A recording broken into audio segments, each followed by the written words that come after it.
মান ক্বালা লা ইলাহা ইল্লাল্লাহ ফাদাখালাল জান্নাহ।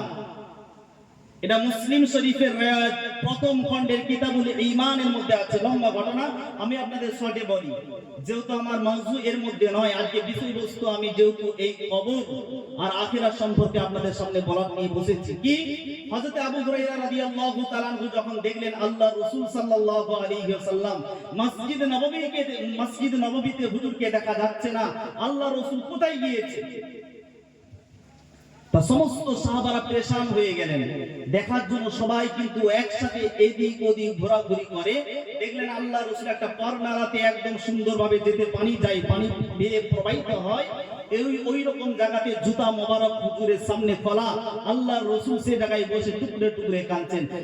আবু হুরায়রার আওয়াজ শোনার পর আবু হুরায়রাকে বললেন, বাবা আবু হুরায়রা, উম্মতের কাছে আজকে যাও একটা খুশির সংবাদ পৌঁছে দাও। কি? মান ক্বালা লা ইলাহা ইল্লাল্লাহ ফাদাখালাল জান্নাহ। যারা লা ইলাহা ইল্লাল্লাহ একবার পড়ে নিয়েছে, ফাদাখালাল জান্নাহ, জান্নাতে যাবে। জোরে বলুন না সুবহানাল্লাহ। বলছে হুজুর এটা আবার কি কথা? না, জিবরিল বলল যাও আমার উম্মতের কাছে খবর দিয়ে দাও। আবু হুরায়রা ছুটে আসবেন খবর দেওয়ার জন্য। যেই চিন্তা আজকে আপনি আমি করছি, এই চিন্তা 1400 বছর আগে ওমরের মাথায় চলে এসেছিল। কি? ওমর রাদিয়াল্লাহু তাআলা আনহু বললেন, আবু হুরায়রা নবীকে পেয়েছো? তিনি বললেন, জি হুজুর, আমি রাসূলকে পেয়েছি। তার রাসূলকে পেয়েছো, নিশানি কোথায়? আল্লাহ রাসূল সাল্লাল্লাহু আলাইহি ওয়াসাল্লাম নিজের জুতা মোবারক আবু হুরায়রাকে দিলেন। বাবা আবু হুরায়রা, যাও আমার সাহাবাদের কাছে বলো রাসূলের সাথে দেখা হয়েছে, কোনো চিন্তার কোনো কারণ নেই। তবে রাসূল এই খুশির সংবাদ দিয়েছেন, মান ক্বালা লা ইলাহা ইল্লাল্লাহ ফাদাখালাল জান্নাহ। ওমর বলছে, চুপ, এখান থেকে আর লড়বে না। কি বললেন? এখানে স্টপ হয়ে যাও, আর দাঁড়াবে না। ওমরের খাতায় ছিল দুটো জিনিস, হয় সেভ করো না হলে ডিলিট করো। কি? হয় সেভ হবে আর না হলে ডিলিট হবে, দুটোর মধ্যে একটা। ওমর ছিলেন খুব রাগী মানুষ। আমি একটা কিতাব পড়াচ্ছি আপনার মাদ্রাসায়, নাফহাতুল আরব, ওখানে একটা ঘটনা খুব সুন্দর দিয়েছেন। হযরত ওমর রাদিয়াল্লাহু তাআলা জুম্মার বায়ানে বললেন, হুজুর, সমস্ত ইমাম যেমন আমাদের জুম্মার বায়ানে উনি বললেন, আমার মধ্যে যদি কোনো কমি দেখতে পাও, ও টাহাপান দেখতে পাও, যদি মনে ত্রুটি হচ্ছে আমার মধ্যে, তো আমার ত্রুটিটাকে তোমরা সিধা করে দেবে। কি করে দেবে? সিধা করে দেবে। কে বলছেন? আমিরুল মুমিনিন, যিনি প্রধানমন্ত্রী, ওনার বায়ান ছিল এরকম, আমার মধ্যে যদি কোনো ভুল হয়, এই ভুলটাকে ঠিক করে দেবে। একজন গ্রামের ব্যক্তি, দিহাতের আনপড় ব্যক্তি দাঁড়িয়ে বলল, হুজুর, আমায় বলছি, আপনার টাহাপান যদি কোনোদিন দেখতে পাই, তো আমি কথা বলবো না, আমার যে তলোয়ার আছে, এই তলোয়ারই আপনার ওই টাহাটাকে সদা করার জন্য যথেষ্ট। জোরে বলুন না সুবহানাল্লাহ। আপনি বলুন, উমারের মতো মানুষ, যে উমারকে দেখলে শয়তান পর্যন্ত ভয়ে সে রাস্তায় যেত না, এইরকম উমারের মতো মানুষকে বলছে, হুজুর, আপনার যদি একটা ভুল হয় তো আমি কথা বলবো না। কে বলছে? সেটা গ্রামের একজন আনপড় ব্যক্তি। তার মানে তার ঈমানের পাওয়ার কতটা ছিল, একজন প্রধানমন্ত্রীকে এইভাবে কথা বলার মতো। হযরত ওমর রাদিয়াল্লাহু তাআলা আনহু সাথে সাথে শুকরিয়া আদায় করলেন, আল্লাহ, আপনি এখনো পর্যন্ত আমার রাসূল দুনিয়া থেকে চলে গেছে ঠিক আছে, কিন্তু ওমরের মতো মানুষের ভুলটাকে সাজা করার জন্য তার তলোয়ারটাই যথেষ্ট। সুবহানাল্লাহ, তারিফ, আল্লাহর প্রশংসা করার পরে নিজেকে ধন্য মনে করলেন। তার মানে আমি আর পথভ্রষ্ট হব? আর আমি যদি একটু দায়িত্ব পেয়ে যাই, আমার যদি ভুল হয়, বলে কি ছিলাম কি হলাম। উমর এই রকম ব্যক্তি ছিল। এই উমর রাদিয়াল্লাহু তাআলা আনহু ঘটনা বলতে বলতে বলতে বলতে আপনার আমার মাথা একদম দেখবেন এত সুন্দর। আমি আপনাদের বলবো, উমরের ঘটনা পড়ুন। যারা দেশ চালাচ্ছেন, উমর কেমন ছিল, আমি সেই দেশ চালানেওয়ালা ভাইদেরকে বলবো। যারা আমরা সংসার চালাচ্ছি, লিডার হয়েছি, আমি আপনাদের বলবো, উমরকে ফলো করুন। উমরকে ফলো করলে আপনি আমি অবশ্যই জান্নাতের রাস্তা খুঁজে পাবো। এই রকম সাহাবা ছিলেন উমর। আমি যে ঘটনা বলছিলাম আগে, ওই ঘটনা শেষ করি। কবরে যদি, কি বললাম, যদি মুনাফিক বা কাফির হয়, কি বললাম, যদি মুনাফিক বা কাফির হয়, আল্লাহ রাসূল বললেন, বান্দা শোনো, যদি মুর্দাবাসী, কবরবাসী, মুনাফিক বা কাফির হয়, তাকে যখন প্রশ্ন করা হবে, ওই ব্যক্তি বলবে, হুজুর, আমি কিছুই জানতাম না। যেটা লোক বলেছে সেটাই করেছি, যেটা লোক বলেছে মানুষের কাছে শুনেছি। আল্লাহ রাসূল বললেন ফেরেশতা সাথে সাথে বলবে লা দারাইতা, তোমার কি বিবেক ছিল না? আরে দুনিয়ার কাজের বেলায় দেখবেন আমাদের বিবেক খুব সুন্দর কাজ করে। যারা বিবেকহীন নয়, যাদের বিবেক আছে, আপনি আমি বলুন শীতের সময় খালি গায়ে ঘুরবো, হ্যাঁ তখন বিবেক খুব সুন্দর কাজ হয়। আর যদি বলি গরমের সময় কেউ সোয়েটার পরবো, বলছে না, সেখানেও বিবেক কাজ হয়। এই জন্য ফেরেশতা বলবে লা দাওয়াইতা ওয়ালা তালাইতা, তুমি কি তোমার বিবেক ছিল না? তুমি কি কোরআন তেলাওয়াত করনি? তারপরে রাসূল বললেন ওয়া ইউযরাবু বিমাতারিক মিন হাদিদিন যারাবাতান ইয়াসিহু, ওই ব্যক্তিকে আল্লাহ পাকের দুইজন ফেরেশতা, চাই হয়তো আল্লাহ না করুক আপনার আমার ঘরের মা, জন্মদুঃখিনী মা, গর্ভধারিণী মা, আপনার আমার আব্বা আম্মা দুনিয়া থেকে বিদায় নিয়ে চলে গিয়েছে, তারা কি অবস্থায় আছে জানি না, কিন্তু রাসূল বললেন যদি জবাব দিতে না পারে ويضرب بمطارق من حديد ضربة فيصيح صيحة يسمعها من غير الثقلين। পৃথিবীর দুইজন ব্যক্তি, দুটো জাতি, এখনো জিন এখনো ইনসান, এই কবরবাসীকে যখন হাতুড়ি দিয়ে মারা হবে, এই দুই শ্রেণীর জাতি অর্থাৎ জিন ইনসান এরা কবরবাসীর আওয়াজ শুনতে পাবে না, এছাড়া যত মাখলুক আছে সবাই শুনতে পাবে। আজকে আপনি আমি বলুন কবরস্থানে গিয়ে কি করি? মাটি দেওয়া হচ্ছে, ভালো করে শুনুন যুবক ভাইরা, ইসালে সব করছেন, এখানে তো শুধুমাত্র শিখে যাবেন, এখানে গ্রামারের কায়দা নেবেন, ওখানে কবরস্থানে যেন ফিট হয়। এখানে কায়দা নিন উলামাদের কাছে, বাড়ির মাইয়েত হয়েছে ওখানে যেন সেই কায়দা অনুযায়ী ফিট করতে পারি, এখান থেকে নিয়ে ওখানে ফিট করব। এই জন্য বসুন কবরে গিয়ে, আমরা কবরস্থানে গিয়ে যারা বসে বসে কবরে মাটি দেওয়ার করবেন, মাটি দেওয়া হয়ে গেছে, এখন কি করবেন? চলুন হাদিস শুনুন। আবু দাউদ শরীফের 3223 নম্বর হাদিসের বর্ণনা। হাদিসের রাবি উসমান রাদিয়াল্লাহু তাআলা আনহু তিনি বললেন কানা নবী সাল্লাল্লাহু আলাইহি ওয়াসাল্লাম ইদা ফারাগা মিন দাফনিল মাইয়িত, যখন আল্লাহ রাসূল কবরে একদম মাটি দেওয়ার কাজ থেকে ফারেগ হয়ে যেত, মাটি পরিপূর্ণ দেওয়া হয়েছে, মাটিকে কবরকে সুন্দর করে একদম পানি দিয়ে একদম মাটিকে সুন্দর করে দুই দিকে লেবেল করে দেওয়া হলো। ইদা ফারাগা মিন দাফনিল মাইয়িত ওয়াকাফা আলাইহি, আল্লাহ রাসূল দাঁড়িয়ে যেতেন, আল্লাহ রাসূল কবর থেকে যেতেন না। উসমান বললেন কবরের পাশে দাঁড়িয়ে দাঁড়িয়ে আল্লাহ রাসূল বলতেন ফাকালা ইস্তাগফিরু লি আখিকুম, তোমরা তোমার ভাইদের জন্য ইস্তিগফার করো। কি করতে বলছে? আরে কি বলুন না, ইস্তিগফার। আমরা কিন্তু ওইসব কাজ করি না। মাটি দেওয়া হলো, বলি চল তাড়াতাড়ি কোদাল নে, গাঁথি নে, গোসল করতে হবে, তাড়াতাড়ি চল বাজারে যেতে হবে, বলি কি বলি না বলুন? আল্লাহ রাসূল বললেন ফাকালা ইস্তাগফিরু লি আখিকুম, তোমরা তোমার ভাইয়ের জন্য ইস্তিগফার করো। আর ইস্তিগফার করলে ফায়দা কি? আমি আপনাদের গত রমজানের পরেই বলে গিয়েছিলাম, যদি বান্দার আসমান পর্যন্ত গুনাহ হয়, কোন পর্যন্ত? আসমান পর্যন্ত। আপনার আমার গুনাহ কোথায় গো? আপনি আমি নৈরাশ কেন হয়ে যাচ্ছে? আমাদের গুনাহ তো আমার মনে হয় আসমান পর্যন্ত ঠেকেনি। আল্লাহর আসমানটা কি ছোট? হ্যাঁ না।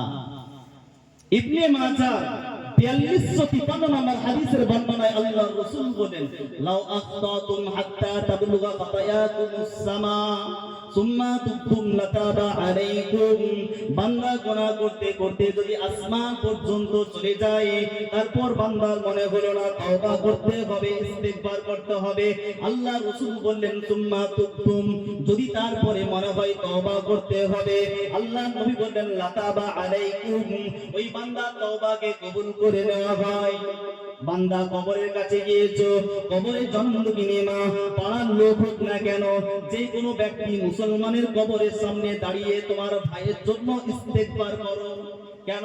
আল্লাহ রাসূল বলেন ফাইন্নাহু আলআনা ইউসালু আনহু, তার কাছ থেকে এখনই কবরের প্রশ্ন করা হবে। যে আল্লাহ দুনিয়াতে হয়তো আমার আব্বা নামাজ পড়তে পারে না, আল্লাহ পাঁচ ওয়াক্ত মসজিদে যেতে পারেনি, আল্লাহ রমজান মাস হয়েছে, আমি যুবক ছিলাম, আমার দুটো বোন ছিল, আমার মা ছিল, সবাই রোজা রেখেছে। আমার আব্বা চিন্তা করেছিল সেই দিনে কি, যে আমার ছেলেটার মুখে একটু সুন্দর ইফতার দিতে হবে।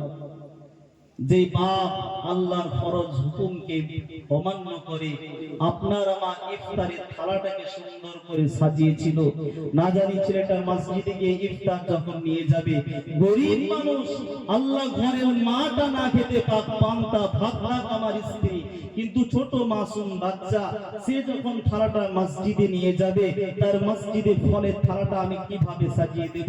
আল্লাহ আমার আব্বা ইফতার করার জন্য আমাকে প্রত্যেক দিন সেহরির সময় সুন্দর খাবার দেওয়ার জন্য, এসার সময় সুন্দর করে মুরগির গোশত রান্না করে দেওয়ার জন্য নিজে রোজা রাখেনি। আল্লাহ আজকে কবরে চলে গেছে, আল্লাহ কবরের মানুষ হয়েছে। আল্লাহ আমি মসজিদে ইফতার করেছি, মানুষ বলেছে তোমার আব্বা কেন রোজা রাখেনি? আল্লাহ সবার প্রথম আমি লোকের ইফতারের দিকে তাকাতাম, তারাও বড় লোক 50,000 টাকা ইনকাম করে, আমার আব্বা দিনে 50 টাকা ইনকাম করে। আল্লাহ সেই আব্বা আমাকে নাস্তার থালা সুন্দরভাবে সাজিয়ে দিয়েছে। আল্লাহ সেই আব্বা দুনিয়া থেকে বিদায় নিয়ে চলে গেছে। আল্লাহ গো সেই আব্বার কবরে দাঁড়িয়ে দাঁড়িয়ে একবার ইস্তেগফার পড়ে, আমার কোন বান্দা যুবক ভাই যদি বাপের কবরে পড়ে, আল্লাহকে যদি এই কথাটা বলে, আল্লাহ আপনার বান্দা এই 4 জন মানুষের ইফতার জোগানোর জন্য নিজের রোজা রাখে না, বলুন আল্লাহ দয়া হবে না? আরে কথা বলুন, দয়া হবে না? আজকে আমরা সেই কবরস্থানে গিয়ে কেমন ভাবে দাঁড়িয়ে যুবক ভাইরা, বিশেষ করে আমি বলবো আপনারা যেমন যুবকরা মসজিদে যাওয়ার আগে মোবাইলকে বাড়িতে রেখে দেন, ঠিক আমি আজকে আপনাদের কাছে এটাই ওয়াদা করিয়ে নেব, যদিও মোবাইল থাকে পকেট থেকে যেন বার না হয়। কেন? এটা আমাদের জন্য ফিতনা। কবরে গিয়েও মোবাইল ঘাটবেন, কবরস্থানে দাঁড়িয়ে দাঁড়িয়েও আমরা কিন্তু কি করি, মোবাইলকে চালাতে লাগি। এই মোবাইল এমন একটা জিনিস আমাদের ঈমানটাকে কমজোর করছে। সাহাবার কবর দেখলে কি করতেন, আপনি আমি কি করি শুনুন। হযরত উসমান রাদিয়াল্লাহু তাআলা আনহু তিনি কবর দেখলে কাঁদতে কাঁদতে বেহুশ হয়ে যেতেন, গল্প শোনাইনি। তিরমিজি শরীফে 2308 নম্বর হাদিসের বর্ণনা। এই হাদিসটা সুনানে ইবনে মাজার 4267 নম্বর হাদিসের বর্ণনা। হযরত উসমান গনি রাদিয়াল্লাহু তাআলা আনহু তিনি বললেন, কবরের সামনে ইদা কাফা আলা কবরি, কবরের পাশে যখন দাঁড়াতেন, বাকা হাত্তা ইয়াবুল্লা লিহিয়াতাহু ফাকিলা লাহু তাযকুরুল জান্নাতা ওয়ান নার ফালা তাবকি ওয়া তাবকি মিন হাদা। প্রশ্ন করলো, হুজুর আপনি কবরটাকে দেখি এত কেন কাঁদেন? জান্নাত জাহান্নামের ঘটনা যখন বলা হয় যে জাহান্নামী ব্যক্তিদেরকে উত্তপ্ত পানি পান করানো হবে, তাদের নাড়ি ভুঁড়িগুলো একদম পেট থেকে গলে গলে চলে যাবে, তখন আপনি এত কাঁদেন না। সব সাহাবা কাঁদে, অথচ আপনি কাঁদেন না। আপনার কাঁদার এই ফালা তাবকি মিন হাদা, এই কবরটাকে দেখলে আপনি এত কেন কাঁদেন? কোন সাহাবা? যে উসমান গনি রাদিয়াল্লাহু তাআলা আনহু ছিলেন জান্নাতি সাহাবা। সে উসমান গনি রাদিয়াল্লাহু তাআলা আনহু কবরকে দেখলে উনি কাঁদতে কাঁদতে দাড়ি মুবারকে রাসূল একদম ডাইরেক্ট হাদিসের বর্ণনা বললেন লিহিয়াতাহু, এই দাড়ি মুবারকটা ভিজে যেত। আজকে আপনি আমি কবরের সামনে দাঁড়িয়ে দাঁড়িয়ে কি করি করব? আমাদের করার কি দরকার ছিল? তা উসমান গনি রাদিয়াল্লাহু তাআলা আনহু তখন বললেন, শোনো সাহাবা, কেন আমি কাঁদি? কবরে কেন যে কাঁদি?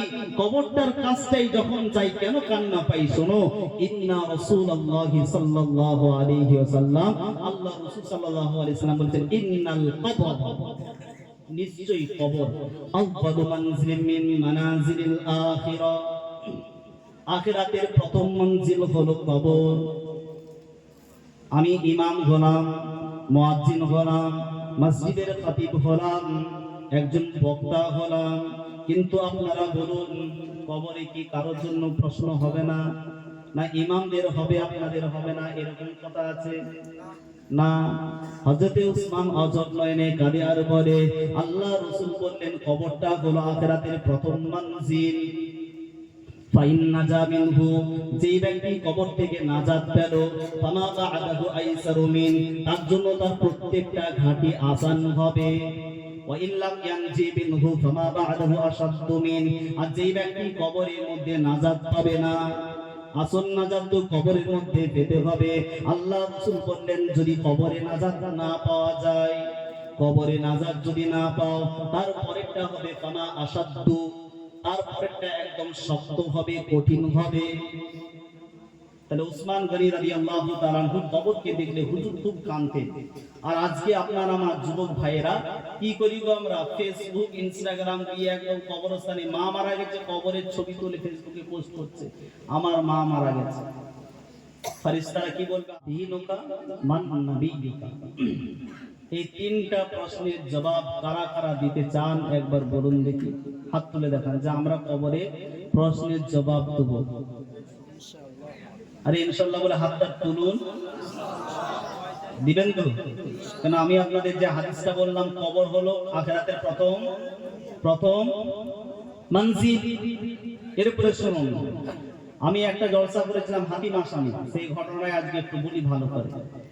আজকে আপনি আমি কোনদিন একটু ভাবি না, জলসা অনেক হচ্ছে, ওয়াজ অনেক হচ্ছে, বক্তা বেড়ে যাচ্ছে, কিন্তু আপনার আমাদের সামনে প্রত্যেকটা কথা যেন ভাববেন যে কোরআন হাদিস অনুযায়ী হয়। আমি যেটা বলেছিলাম, হুজুর কোরআন থেকে বললেন আলহামদুলিল্লাহ মিথ্যা হতে পারে না, হাদিস থেকে বললে মিথ্যা হতে পারে। কেন জাল হাদিসের দুনিয়া ভর্তি আছে কি নেই? হ্যাঁ, তিরমিজি শরীফে 2315 নম্বর হাদিসের বর্ণনায় আল্লাহ রাসূল বক্তাদের জন্য বদদোয়া দিলেন। কাদের জন্য?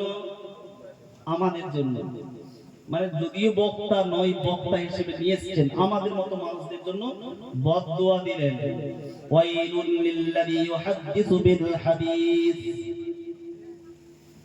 আল্লাহ রাসূল বললেন ওয়াইলুন, ধ্বংস হোক, ইউহাদ্দিসু বিল হাদিস, যারা হাদিস বর্ণনা করে, লিউজহিকা বিহিল কওম, কওমের মানুষদেরকে হাসানোর জন্য। কিসের জন্য বলুন? হাসানোর জন্য। ফায়াকযিবু, মিথ্যা বলে বলে, ওয়াইলুন লাহু, তারা যেন ধ্বংস হোক।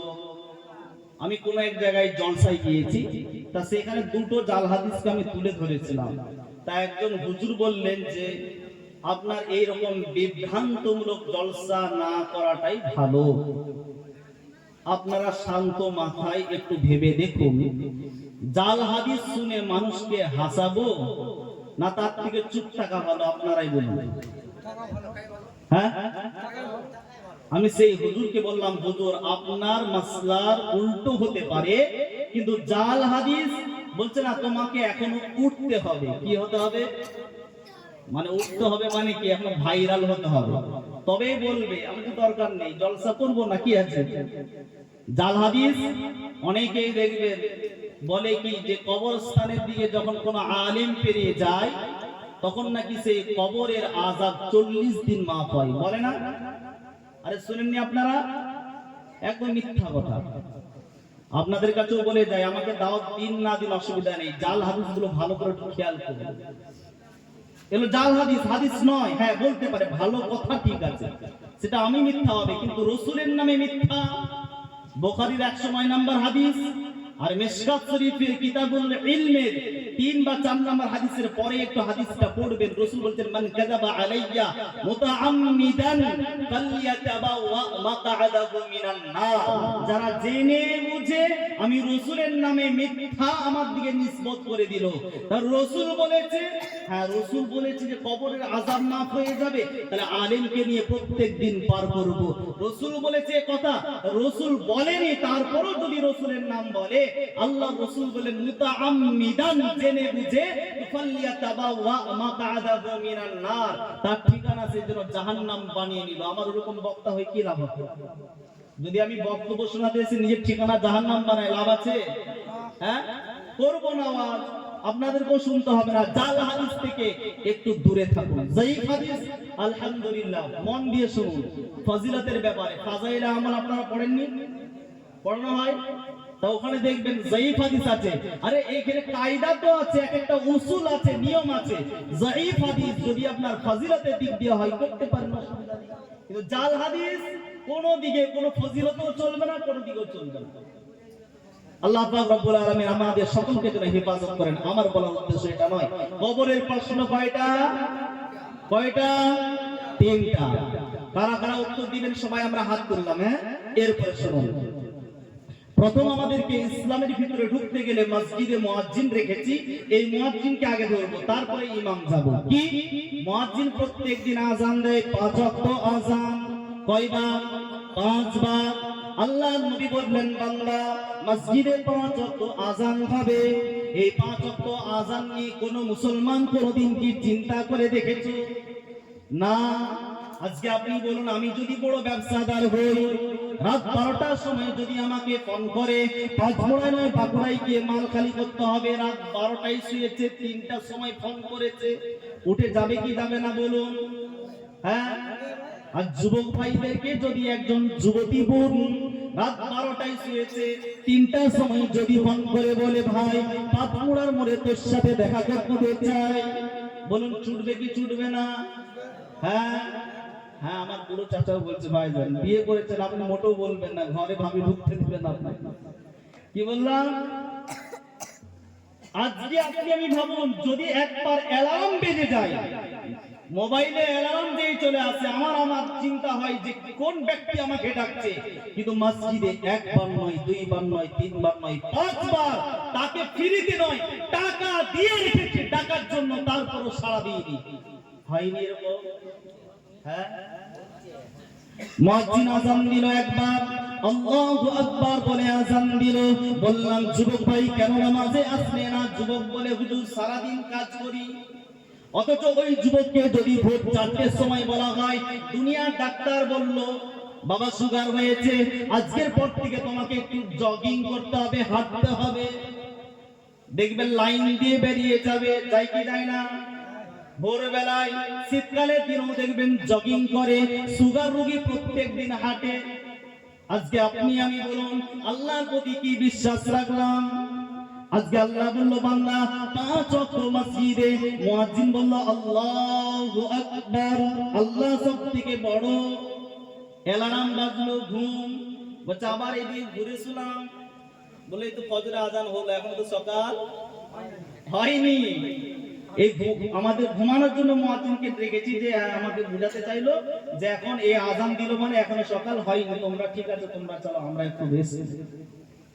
কিন্তু ভাবুন একটু যুবক ভাই, আপনাদের হাতে পায়ে ধরে বলছি, আমার হয়তো আমার থেকে অনেক শিক্ষিত ব্যক্তি এখানে আছেন, একটু আজকে বিবেকটা খাটিয়ে বলুন, মসজিদে প্রত্যেকদিন 5 ওয়াক্ত আযান হয়, এই আযানে মোট কয়টা লাইন আছে গুনেছেন কেউ? একবার হাত তুলে বলুন তো যে আমি গুনেছি।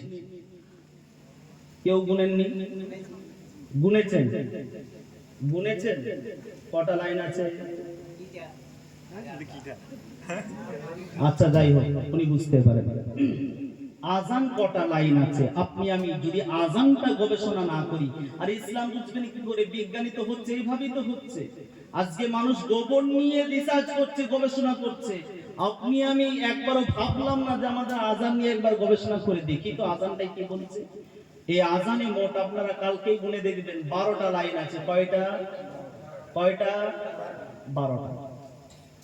আল্লাহকে প্রশ্ন করলাম, আল্লাহ আযান তো আপনি দিলেন, আগে তো নামাজ পড়া হতো আগুন জ্বালিয়ে, আগে নামাজ পড়া হতো ঢোল বাজিয়ে, আগে নামাজ হতো মানুষের কাছে বলতো নামাজের সময় হয়েছে।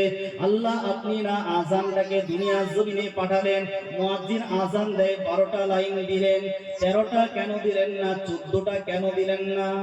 বা 11টাও তো দিতে পারতেন। আল্লাহ পাক রব্বুল আলামিন বললেন, বান্দা শোনো, এটাই হলো আমার হিকমত।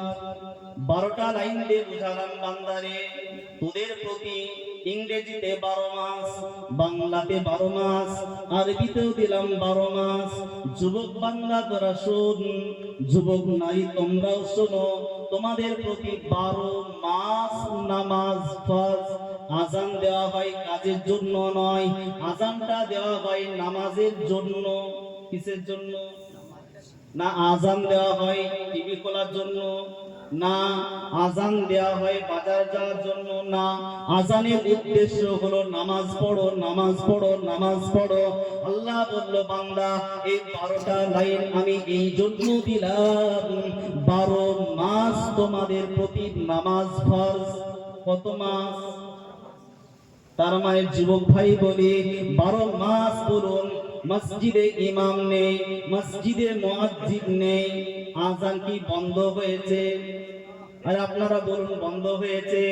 মাইকে যদি আজানের টাইমটা পেরিয়ে যায়, কারেন্ট যদি না থাকে, মুসল্লি গিয়ে দেখবেন দাঁড়িয়ে ফাঁকাতে হলো আজান দেয়। মুসল্লি ব্যক্তি মসজিদের মধ্যে কানে আজান দেয়। আগে তো বদনাই করে আজান দিত না? হ্যাঁ, আজান বন্ধ হবে না। আজান 12টা লাইন দিয়েছে।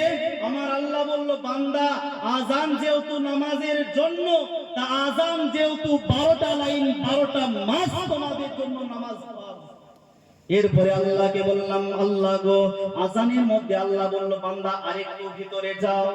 আবার একটু ভিতরে প্রবেশ করে দেখলাম আজানের মধ্যে আল্লাহ পাক রব্বুল আলামিন আল্লাহু আকবার, আল্লাহু আকবার, আশহাদু আল্লা ইলাহা ইল্লাল্লাহ, এইভাবে 50টা শব্দ দিলেন। কয়টা?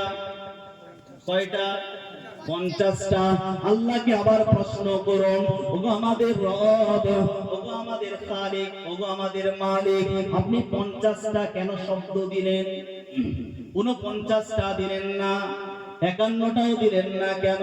আমার রব বললেন, বান্দা আমি আমার হাবিবের প্রতি নামাজকে ফরজ করেছিলাম মোট 50 রাকাত বা 50 ওয়াক্তের নামাজ। এই জন্য যেহেতু আজানটা হলো নামাজের জন্য, বান্দারে 50টা শব্দ শোনার পর যেই ব্যক্তি 5 ওয়াক্ত নামাজ পড়বে, আমি আল্লাহ 5 ওয়াক্তের বিনিময়ে, 50টা শব্দের বিনিময়ে আমি আল্লাহ 5 পড়বি বান্দা, আমি আল্লাহ তোকে 50 ওয়াক্তের সওয়াব দেব। জোরে বলুন, ভাবি না কোনদিন। আবার আল্লাহ বলল, বান্দা আরেকটু ভিতরে যাও। আবার আজানের ভিতরে প্রবেশ করলাম। আল্লাহ 12টা লাইন দিলেন, 50টা শব্দ দিলেন। ঠিক আছে, আল্লাহ আপনি আলিফ থেকে ইয়া 29 বা 30টি অক্ষর আছে। আলিফ, বা, তা, সা, জিম, এইভাবে যে আল্লাহ প্রত্যেকটা অক্ষর আছে, আপনি কতগুলো অক্ষর দিয়ে আজানটাকে বানালেন? আমার আল্লাহ বলল, বান্দা আজানটাকে একবার দেখো ভালো করে, গৌর করে। আমি মোট 17টা অক্ষর দিয়ে একটা আজানকে গঠিত করলাম। আল্লাহকে বললাম, আল্লাহ গো, আপনি 17টা কেন দিলেন? আল্লাহ পাক আপনি 18 দিলেন না, 19 দিলেন না, 16 দিলেন না কেন? আমার আল্লাহ বলল, বান্দা আজানটা হলো নামাজের জন্য, তবে শোনো, আমি আল্লাহ বললাম ফজরের ফরজ নামাজ কয় রাকাত? 2 রাকাত। যোহরের ফরজ নামাজ 4 রাকাত, 4 2 হলো 6 রাকাত।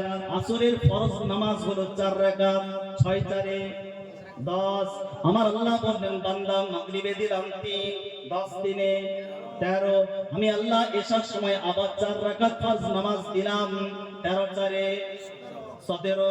বান্দারে যেহেতু আজানটা হলো নামাজের জন্য, বান্দা 17টা অক্ষর দিয়ে আমি আজানটাকে গঠন করে বুঝিয়ে দিলাম তোমাদের জন্য সারা দিনে 17 রাকাত নামাজ ফরজ। জোরে বলুন না সুবহানাল্লাহ। আরে ভালো করে বুঝলে তবেই তো নামাজ পড়তে মন যাবে, আর যদি না বুঝি মোটেও ভালো লাগবে না। জামাল আল্লাহ কি বানিয়েছেন? প্রত্যেকটা বিজ্ঞান আপনাকে আমাকে কি শিক্ষা দিবে? বিজ্ঞান হলো ইসলামের মুতাফিকি, ইসলামটা বিজ্ঞানের মুতাফিকি নয়। আজকে আপনি আমি মনে করে বিজ্ঞান আগিয়ে না। আজ থেকে 1400 বছর আগে আল্লাহর রাসূল বললেন, মায়ের হক 3 বার। কয়বার? 3 বার। বাপের হক 1 বার। আবার বলল, হুজুর কার হক? বলল মা। আবার বলল কার? বলল মা। আবার বলল, হুজুর কার সেবা করব? বলল মায়ের করো। কবে বলেছেন? 1447 হিজরি চলছে। এতদিন আগে রাসূল বলে চলে গিয়েছেন দুনিয়াতে। এখন ডাক্তার বিজ্ঞান এটাকে গবেষণা করে 1880 খ্রিস্টাব্দে বিজ্ঞানী যখন আপনার এটাকে গবেষণা করতে লাগলো যে মুহাম্মদ সাল্লাল্লাহু আলাইহি সাল্লাম এই কথা কেন বলল মায়ের হক 3 বার, বাপের হক 1 বার? একটু ভালো করে জিনিসটা ভেবে দেখি। ওনারা বিজ্ঞানী গবেষণা করতে করতে করতে করতে এক জায়গায় পৌঁছালো যে একজন ছেলে মেয়ে, জীবন বিজ্ঞানের ছাত্র আমরা যারা আছি একটু ভালো করে বুঝি, x আর y দিয়ে ছেলে মেয়ে, একজন মা এবং পুরুষের থেকে বাচ্চা হয়। একজন ছেলের কাছে XY থাকে, মায়ের কাছে XX থাকে। আল্লাহর রাসূল বললেন, বিজ্ঞানী যখন এর ব্যাপারে আপনার রিসার্চ করতে লাগলো, বললেন মায়ের কাছে এই শুক্রাশয় থাকে মোট 15,000 আর বাপের বীর্য থেকে থাকে 5,000। তাহলে আপনারাই বলুন, বাপের থেকে মায়ের কয় গুণ বেশি বীর্য শুক্রাশয় থাকে? 5 দিনে 15। আর ইসলামকে তখন দেখে ওই ব্যক্তি বলল, তাহলে কেন মায়ের হক হবে না 3 বার? আমি আপনাদের বলবো, বিজ্ঞান ইসলামের মুখাপেক্ষী, ইসলাম বিজ্ঞানের মুখাপেক্ষী নয়। ডাক্তার চিন্তা করলো কিভাবে, যে মুহাম্মদ সাল্লাল্লাহু আলাইহি সাল্লাম বললেন নাপাক ব্যক্তি স্বামী স্ত্রীর মিলনের পরে গোসল উত্তম রূপে 3 বার শরীরকে ধৌত করলে গোসল হয়ে যায়। কিন্তু কুকুর যখন কোনো একটা পেয়ালাতে চেটে দেবে, পেয়ালাতে মুখ দিবে, 7 বার কেন মুহাম্মদ ধুতে বললো? এটা নিয়ে চিন্তা করতে করতে দেখলো যে না, এর মধ্যে এতটাই কি বলে বিষাক্ত থাকে, একে 7 বার যদি ভালো করে না দেওয়া হয় এর বিষাক্ত জীবাণু দূর হতে পারে না। এই জন্য ডাক্তার বলল 7টা ইনজেকশন না দেওয়া পর্যন্ত কুকুরের যে জীবাণু থাকে সেটাও পরিষ্কার হতে পারে না। জোরে বলুন না সুবহানাল্লাহ। এটা হলো ইসলাম। আমরা এই ইসলামটাকে আমরা সবসময় মনে করি যে দুনিয়াতে আমরা মেতে গিয়ে, মোবাইলে মেতে গিয়ে আজকে আপনি আমি ভাবছি না মোবাইলে সব, না, কিয়ামতের ময়দান যেদিন হবে এইভাবে হাসরবাসীরা আমরা বসে থাকব। এইভাবে বসে গিয়ে বুখারী শরীফের 7510 নম্বর হাদিসের বর্ণনায় আল্লাহর রাসূল বললেন, হাদিসের রাবি আনাস রাদিয়াল্লাহু তাআলা আনহু, তিনি বললেন, ইযা কানা ইয়াউমাল কিয়ামা, যখন কিয়ামতের দিন হবে, প্রত্যেকটা মানুষ মা জান্নাসু বা'দুহুম ফি বা'দ, প্রত্যেকটা মানুষ যেন পেরেশান হয়ে থাকবে। আল্লাহ রাসূল বললেন, বান্দা, ওই মানুষগুলো একসাথে আল্লাহ রাসূল মসজিদের মধ্যে, মসজিদে নববীতে বসে বসে হাদিসটা শোনাচ্ছেন। কোথায়? মসজিদে নববীর মধ্যে।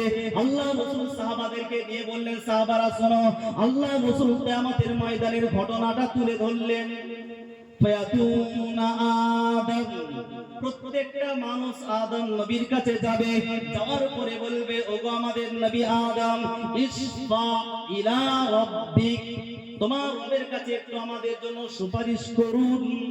এই উত্তপ্ত আগুনের মধ্যে একদম রোদের তাপ আমরা সহ্য করতে পারছি না। তবে হুজুর আজকের দিনে নবী মুহাম্মদ নয়, আদম নবীর কাছে গিয়ে বলবে, হুজুর একটু সুপারিশ করুন। আদম নবী বলেন, ফায়াকুলু লাস্তু লাহা, এই কাজের যোগ্য আমি নই, আজকের দিনে আমি সুপারিশ করতে পারবো না, তোমরা চলে যাও। ওয়ালাকিন আলাইকুম বিইব্রাহিম, তোমরা ইব্রাহিম নবীর কাছে চলে যাও। কেন? ফাইন্নাহু খলিলুর রহমান, তিনি ছিল রহমানের দোস্ত। ইব্রাহিম নবী আল্লাহর বন্ধু ছিলেন। তা নবী ইব্রাহিমের কাছে যাও। ইব্রাহিম নবীর কাছে সবাই আসবে। আসার পরে আপনার আমার মতো মানুষ যারা একসাথে আছি, এইভাবে ঠিক আল্লাহ নবী সব একসাথে গিয়ে নবী ইব্রাহিমের কাছে গিয়ে বলবেন, হুজুর ইসফা ইলা রাব্বিক, আপনি আপনার রবের কাছে একটু সুপারিশ করুন। সবাই কিন্তু একটা বলবে, ইসফা ইলা রাব্বিক, তোমার রবের কাছে, তোমার প্রভুর কাছে, তোমার আল্লাহর কাছে একবার সুপারিশ করো। একই কথা বলবে, ফায়াকুলু লাস্তু লাহা, এই কাজের জন্য আমার যোগ্য নয়, আজকে তিনি এর কাজের জন্য যোগ্য। আল্লাহ আমাকে অথরিটি দেননি, অর্ডার দেননি, আজকের দিনে আমার কোনো ক্ষমতা নেই। ওয়ালাকিন আলাইকুম বিমূসা, তোমরা একটা নবীর কাছে চলে যাও। সে নবীটা হলো নবী মুসা আলাইহিস সালামের কাছে যাও। কেন? ফাইন্নাহু কালিমুল্লাহ, তিনি দুনিয়াতে কালিম ছিলেন, আল্লাহর সাথে ডাইরেক্ট কথা বলতেন, এই রকম ফ্যাসিলিটিভ নবী ছিলেন। তার মানে বলুন, ইনারাও নবী ছিলেন, নবী হওয়ার পরও বললেন, যাও ওর কাছে যাও, ওর কাছে যাও, ওর কাছে যাও। কেন? আল্লাহর নবী বললেন, আল্লাহ পাক কোরআনুল কারীম পারা নাম্বার 3 প্রথম পৃষ্ঠায় বললেন, তিলকার রুসুলু ফাদ্দালনা বা'দুহুম আলা বা'দ, প্রত্যেকটা নবীর ফজিলত আমি কিন্তু আলাদা আলাদা ভাবে রেখেছি। দেখুন, যখন হাসরবাসী আদমের কাছে গেল, আদম আলাইহিস সালামের কাছে, উনি বললেন নবী ইব্রাহিমের কাছে যাও। কেন? উনি ছিলেন খলিলুর রহমান, ওনার সিফাতটাকে তুলে ধরলেন, ইনি হলেন আল্লাহর দোস্ত। ইব্রাহিম নবীর কাছে গেল, উনি বললেন মুসা নবীর কাছে যাও, তিনি হলেন কালিমুল্লাহ, আল্লাহর সাথে কথা বলতেন। এরপরে ইব্রাহিম বলে আপনার মুসা আলাইহিস সালাম বললেন, না না আমার কাছে না, যাও একটা নবী আছে, কে? হযরত ঈসা আলাইহিস সালাম। ওই তিনি কি রূহুল্লাহি ওয়া কালিমাতু, আল্লাহ ডাইরেক্ট দেওয়া রূহ মারিয়ামের গর্ভে দিয়েছিল, কোন স্বামী স্ত্রীর মিলন নয়। আল্লাহ ওনাকে এতটা একদম স্বামী স্ত্রী থেকে পাক রেখে সুন্দরভাবে ডাইরেক্ট জিবরিলের মাধ্যমে এসেছে। এই রকম রূহ দেওয়া, আল্লাহ দেওয়া রূহ, ওনার ফজিলত অনেক। যা ওনার কাছে গিয়ে একটু বলো, তোমাদের জন্য সুপারিশ করবে। কাদের জন্য? আবু বকরের জন্য না, যারা আপনি আমি যারা নার্ভাস হয়ে যাচ্ছি, আজকে এই হাদিসটা শোনার পর আমাদের ঈমানটা একটু পাকা করবে। আল্লাহ রাসূলের কাছে যখন নবী ঈসা আলাইহিস সালামের কাছে গেলেন, ঈসা নবী আলাইহিস সালাম তিনি বললেন, লাস্তু রাহা, আমিও এই কাজের যোগ্য নই, ওয়ালাকিন আলাইকুম বিমুহাম্মদ সাল্লাল্লাহু আলাইহি ওয়াসাল্লাম, যাও তোমরা একটা নবীর কাছে যাও। সেই নবীটাকে নবী মুহাম্মদ সাল্লাল্লাহু আলাইহি ওয়াসাল্লাম। হুজুর বললেন, ফায়াতুনি, আমার কাছে আসবে। রাসূল নিজে বলছেন, সাহাবাদেরকে হাদিস শোনাচ্ছিলেন, ফায়াতুনি, আমার কাছে আসবে।